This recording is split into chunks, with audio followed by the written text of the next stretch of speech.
Bienvenue dans ce second épisode consacré à la marque Red Bull. Dans cette vidéo, nous allons nous concentrer sur les actions marketing proposées par Red Bull et sur les stratégies de communication. Mais avant cela, nous allons aborder la concurrence sur le marché des boissons énergisantes.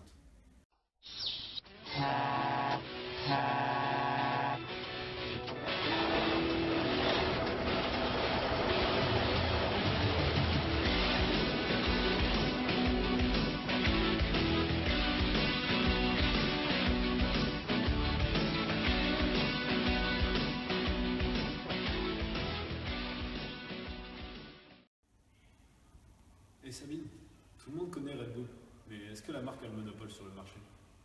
Eh bien, figurez-vous, messieurs, que Red Bull n'est pas seul sur le marché des boissons énergisantes.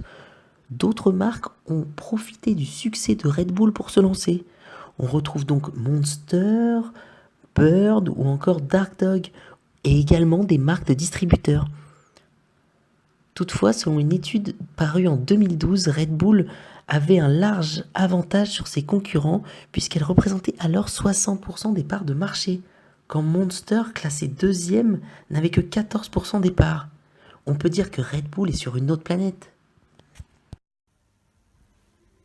Et Jamie, comment ça se fait que ceux qui n'en boivent pas connaissent quand même ces produits?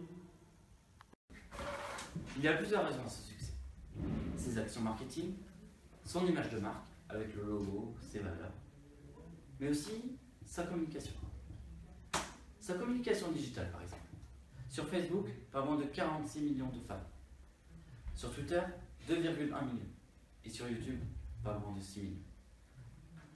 Mais dis-moi Jamie, pourquoi Red Bull veut se positionner dans le sport? La promotion de la marque s'accompagne d'une campagne de distribution intensive. En grande et moyenne surface, en vente à distance, dans les cafés, les hôtels, les restaurants, mais aussi en boîte de nuit. Cela permet à Red Bull de toucher un maximum de consommateurs. En 2006, l'équipe des Metro Stars a été vendue au groupe Red Bulls, puis a été renommée New York Red Bulls, qui évolue dans un nouveau stade, le Red Bull Arena, construit en 2010. Le football est le sport qui enregistre la plus forte croissance aux États-Unis, et des millions de New Jerseyans regardent ou jouent au ballon. C'est pourquoi la marque profite de ce partenariat. En Formule 1, Red Bull a également acheté la team Jaguar.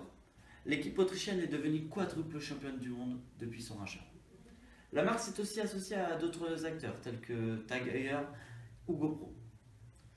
GoPro participera d'ailleurs à certains tournages promotionnels ainsi que des démonstrations F1 aux 4 coins du globe.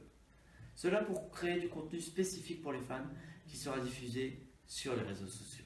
Selon un sondage mené par la GPDA auprès de 130 000 fans de Formule 1, Red Bull est le sponsor qui a le plus d'impact dans l'esprit de ceux qui suivent leur course.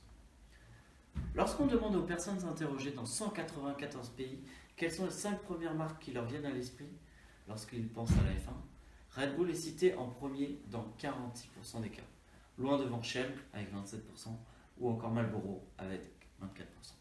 En étant présent lors de compétitions de F1, Red Bull a la possibilité d'élargir son cœur de cible des 16-35 ans grâce à sa présence sur ce genre d'événement. 600, c'est le nombre d'athlètes sous contrat avec la marque. C'est le cas pour Neymar dans le domaine du football, de Sébastien Loeb dans le domaine du rallye ou encore de Maya Gabera pour le surf. D'après Boris Helleu, aujourd'hui, Red Bull est un organisateur de spectacles à part entière.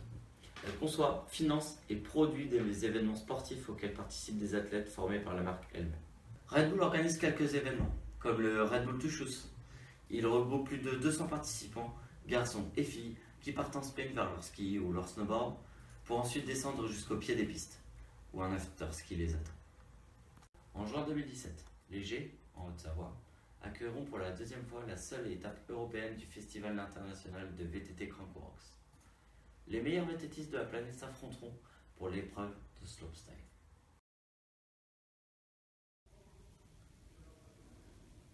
Mais Jamie, quel a été l'événement le plus marquant opéré par Red Bull? Félix Baumgartner a fait entrer Red Bull dans une autre dimension.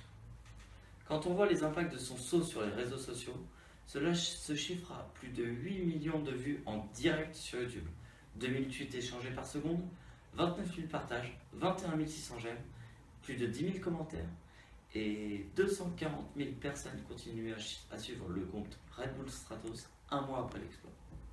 Sur des médias plus classiques, BFM TV a battu son record d'audience avec 1,7 million de téléspectateurs.